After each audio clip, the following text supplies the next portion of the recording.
Hello, everyone, and welcome to another great Quad Radio Day here at Quad Radio USA, as it's another edition of Quad Kids, and this one might be hinging on quad prodigies as well, as this young man gets set to move into the amateur ranks as of 2019. Our guest today, Tyler Miller from the Schoolboy Jr class in the AMA ATV Motocross National Championship presented by CST Tires.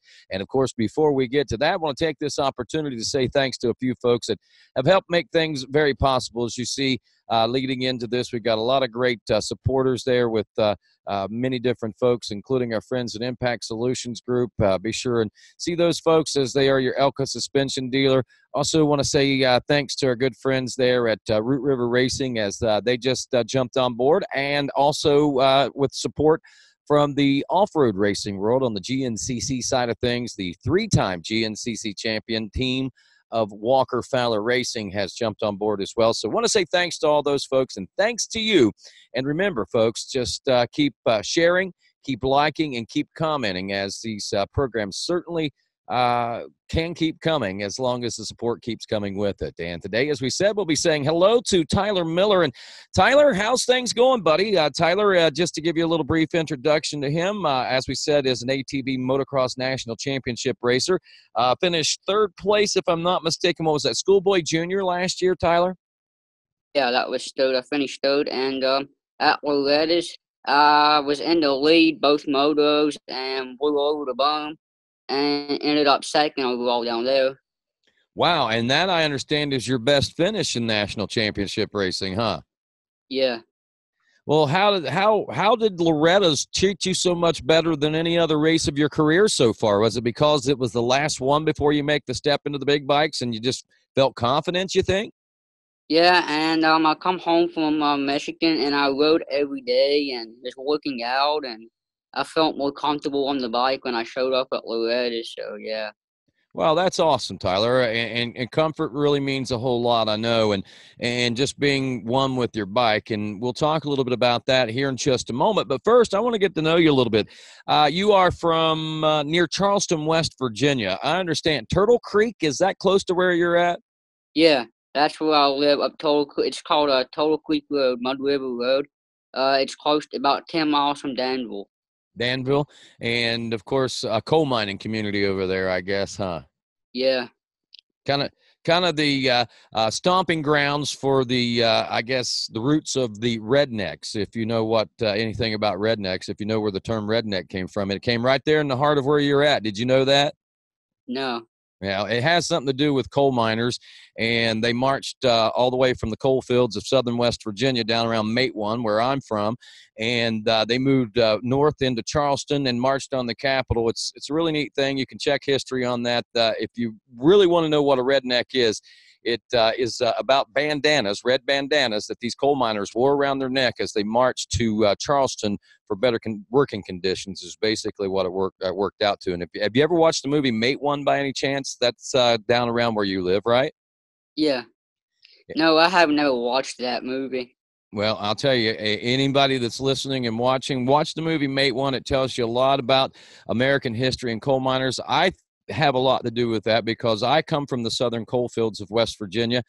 My dad was a coal miner. We moved to Ohio. He helped well, I wouldn't say revolutionize, but he certainly helped bring a lot of safety and stuff like that to Ohio coal mining back in the late 70s and through the 80s and everything. So, you know, I'm kind of in tune to that just a little bit, and seeing the movie Matewan and knowing that area, I get a little bit amped up about that, Tyler. I'm sorry about that, but a little history lesson for those watching. Check out the movie Matewan. I think you folks will really enjoy it. It's actually, that's down around where I was born, and a lot of my family comes from. But so that's where you're from. So do you come from a coal mining family? Is your dad a coal miner, grandpa, grandma? I'm sure, well, maybe not your grandma, but one of your grandpas or something like that?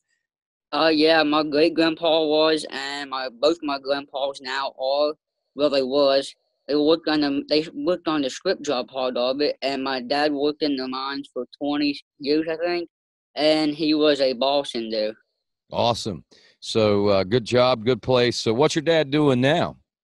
Building custom A arms, swing arms, frames, and all that. He bought out Roberts Racing.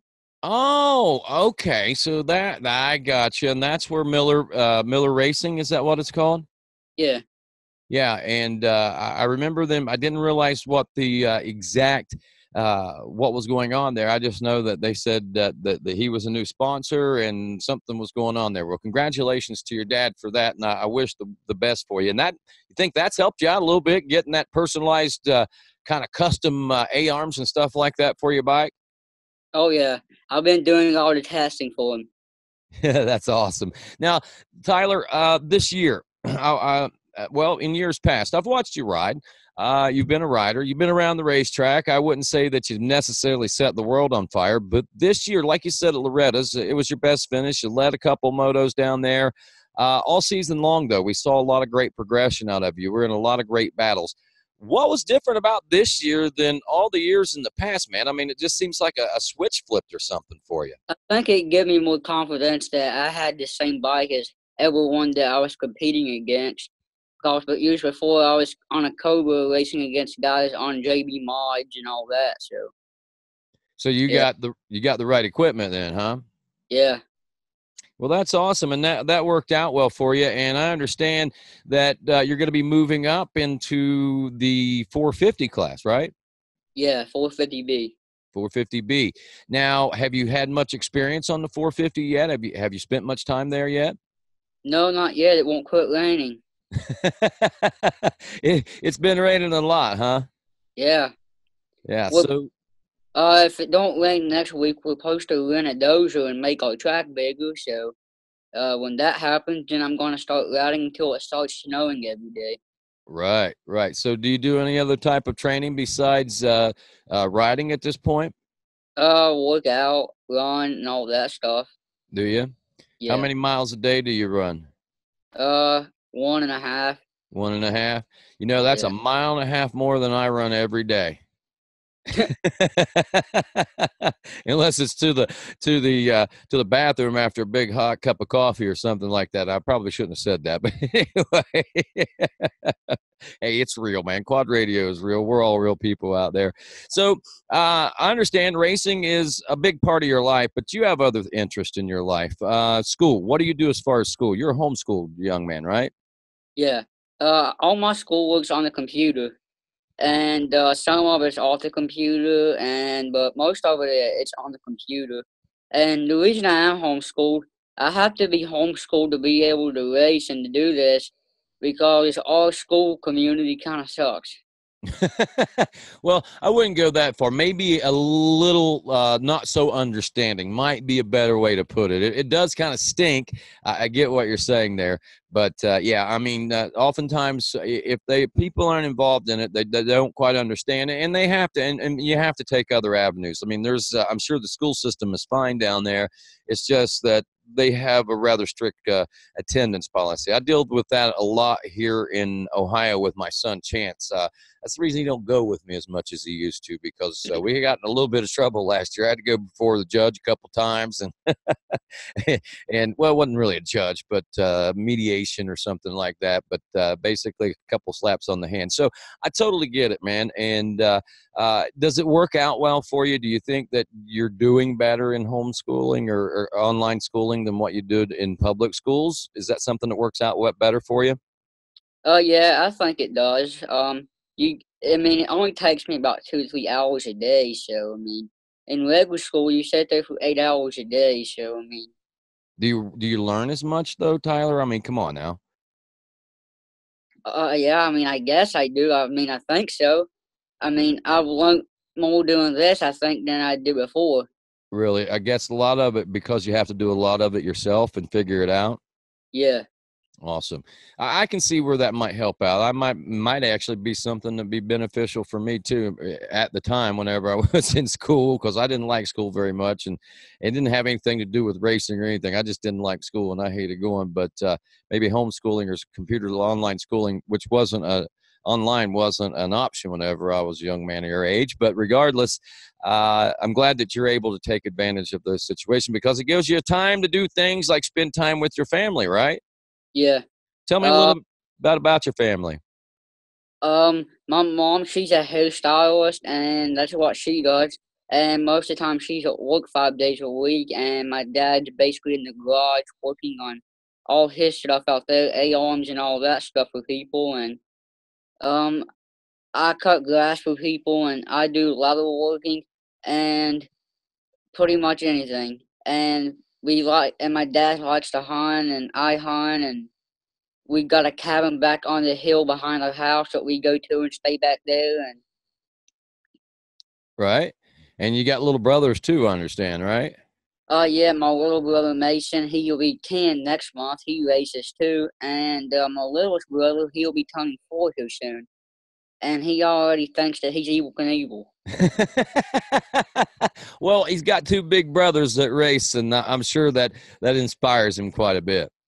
Oh, yeah, that does. He thinks that he's going to start racing next year. Well, Mom says he's too small yet, but well, you know, that is one thing about your family. I mean, you're kind of a smaller stature young man. I mean, you're not like tall like your dad yet. I'm sure you'll get tall like him eventually. But so, I mean, did you have any problems riding when you were a smaller kid? no, not that I know of. I mean, can't really remember, but no.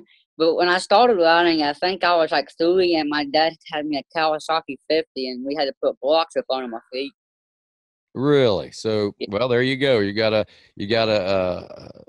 I guess, improvise there. I've seen some of that in national championship racing. Lane Baird, who's taller than I am now, used to do that a few years ago, and I always thought that was kind of neat and interesting. So you mentioned hunting. Whoa. Oops, can you hear me now? I dropped pulled the plug out of my microphone. But you mentioned that you liked hunting, Tyler. What kind of hunting do you like to do? Deer hunting is about all we got to do around my house, and squirrel hunting. Squirrel season opened up Saturday, and I haven't went out squirrel hunting yet. It's been raining and all that, and deer season opens up in about 2 weeks, I think. And I hunt with a traditional longbow and recurve wooden bow. You hunt with a recurve bow, really? Yeah. Now I understand that you did some competitions here recently, right? A couple of weeks ago, we were going to do this. We've been trying to schedule this interview for weeks, it seems like, and something keeps popping up. One of those, I think it was Labor Day weekend. You went out to shoot, right? Yeah. Tell me a little bit about that. Recurve and longbow traditional archery shoot. Wow, how did you place there? Did you do all right? It wasn't really placing. It was just for like a fun shoot, but yeah, I shot in it, and the reason I went up there was to I do that leather working and make that archery stuff about that leather work. I took it up there to try to sell some of it. Oh, that's pretty neat. So you're an entrepreneur as well as an enthusiast, then, huh? Yeah. Well, that's great. So, what do you like about the recurve as opposed to the compound bow? Well, the compound bow, I mean, you can go out there all day long, and you're just trying to see how tight you can get the arrows without breaking them, shooting at a target, and how tight of a group you can put them all close together. With a recurve, you don't really do that. It's kind of a challenge, because you basically shoot all over the target, or you shoot and you miss, and all of that. So it's more of a challenge. I see. I totally understand. And eventually, when you get good enough, you'll be able to group them like a compound bow, I'm sure. Robin Hood used to do that. And it just seems more fun. Hey, honestly, I have to say, I enjoyed shooting. I had a recurve and I had a compound, and I have to think that I shot my recurve a lot more than I did my compound, to be honest with you. I never did a lot of hunting with either one of them, but I certainly like the shooting of the recurve. Let's see here. Yeah, you were talking about mentioning your leather working. Talk a little bit about that. That's something that I didn't realize about you, man. Yeah, I've been doing it for about a year now, and I started off just selling it on Facebook on these bow pages and stuff I'm on, and I was doing fairly well at it. I think I sold 10 back quivers on there, and then I started talking to some archery shops, and now I've got my products in about 8 or 10 archery shops. Really? Yeah, And I've even got offered from Cabela's that I could sell my stuff to them, but I can't put out enough what they need. Wow. So you gotta get to work then, huh? Oh yeah, but they said you gotta put out 5,000 a month. Oh my goodness, 5,000. Can you do that? Oh no, I I do it by handmade because like the ones they sell, they're like they do it. They got like a machine that cuts them all out. It's kind of like like kind of like a like how cars are made. How they just run down like a line and people Yeah, put an them together. assembly line. Yeah, They got a yeah, pattern for it. They cut it out, stamp it out, and there you go, right? Yours are all unique though, I assume, right? yeah. All hand done. Every bit of it. The That's whole punch by hand and everything. now, do we have a place that we can go see that stuff online? Do you have a Facebook page? Yeah, it's CNT. It's CNT leather work. CNT what? Leather work. CNT Leatherwork, and that's on Facebook, right? Yeah, and you can also go to threerivers.archery.com or RMS Gear. That's two bow shops that sell too. Awesome, man. That's great. And I'm sure you've got links to those on your Facebook site, right? Yeah. That's great, man. So, obviously the season's over. You're getting ready to go hunting. You're going to be busy. It sounds like producing your leather products and everything.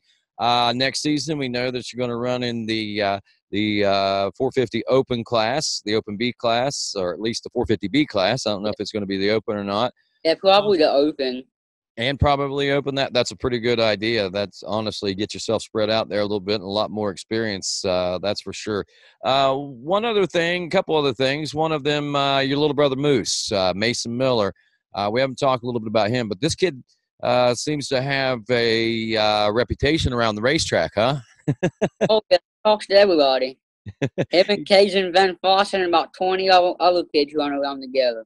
Yeah, their crew, there's no doubt about it. Who's your crew? Uh, Londonville still. Joe Jansen, Jansen Motorsports. Um, oh man, I don't know. There's like 100 people I talk to down there. Uh, You got a lot of friends, huh? oh yeah, Yeah. I Well, talk to. Mostly I hang out with teens, so do you? yeah. That's great, man. That's great. You're really becoming pretty popular, Tyler. And like I said, I've noticed a lot of advancement out of it. I can't wait to see what happens on the 450. I think that you're going to do I great believe on it. I can get on top of the box. I You really think do. so? Oh yeah. Awesome. I I feel, I love. feel, I feel like I'm faster on the 450 than I was the other bike I was on. And faster, obviously. Are you more comfortable on it as well? Oh yeah. I think it's just because it's got more power. And like the 300, I mean, it wasn't really that fast. I mean, but it was pretty heavy of a bike. And like if you was like sideways in the air or something, you couldn't hit the throttle and bring the bike back straight. But on the 450, if you get sideways and you hit the throttle, it's coming back straight on you. Nice. Wow, you've got that all figured out. That's great, Tyler. So, with that, buddy, do you have a mentor? Is there somebody that you look up to as far as ATV racing is concerned? Oh yeah, I'll look up to Joel Hedger A great and Hayden Mickelson. I'll tell you, two great role models, there's no doubt about it. I guess the work ethic that you have in racing the ATV, you kind of pattern after Joel and that long locks of hair that you got going on there. That's Hayden Mickelson style. Is that what you got going on? Oh yeah. Well, they made impact in your life, buddy. You're kind of small like Joel too, right? Oh yeah. He ain't much taller than me. He's only Really? like he's only like 5'3" and I'm 5'2", I think. Wow. So you got some, well, I'll tell you what, that's a great person to look up to and on a lot of different levels and for a lot of different reasons. Tyler, that's great. Buddy, I'm going to let you go here, but is there anybody you want to say thanks to, any sponsors or anything like that, or any shout outs that you want to give before we let you go? Yeah, mom, dad, Miller's Racing, grandma, grandpa, Bravo help, Jansen Motorsports, Lernerville Steel for helping out my brother this year with the motor, uh, Wayne at PP Shocks, Amp, um, LS4 Fibers, uh, I can't think of everybody. All right. Well, I tell you what, that's a lot, and that's a good support network, buddy, and that's great. And I'm glad to have you along. And any last thing that you want to say before I let you go? Yeah, I was just gonna say that. Yeah, when we get the track built, like I say, I'm gonna hunt and do my leather work and all of that stuff. But I'm also getting ready to start riding every day if it quit raining on me. But I'm getting ready just to say whatever and start riding the practice bike in the mud. So You're getting itchy, aren't you? yeah, it's getting the season will be here before I know it, and I gotta get some time in on the bike. Yeah, well, we got about 5 months or so, I think, before we'll see that first race. So you got some work cut out for you, my friend. But I honestly think you're going to do a great job at it. Oh yeah, I believe so too. I believe I can get on top of the box next year. Awesome. I'm looking forward to it. Hey, that's Tyler Miller. I'm Rodney Tomlin. This is Quad Radio.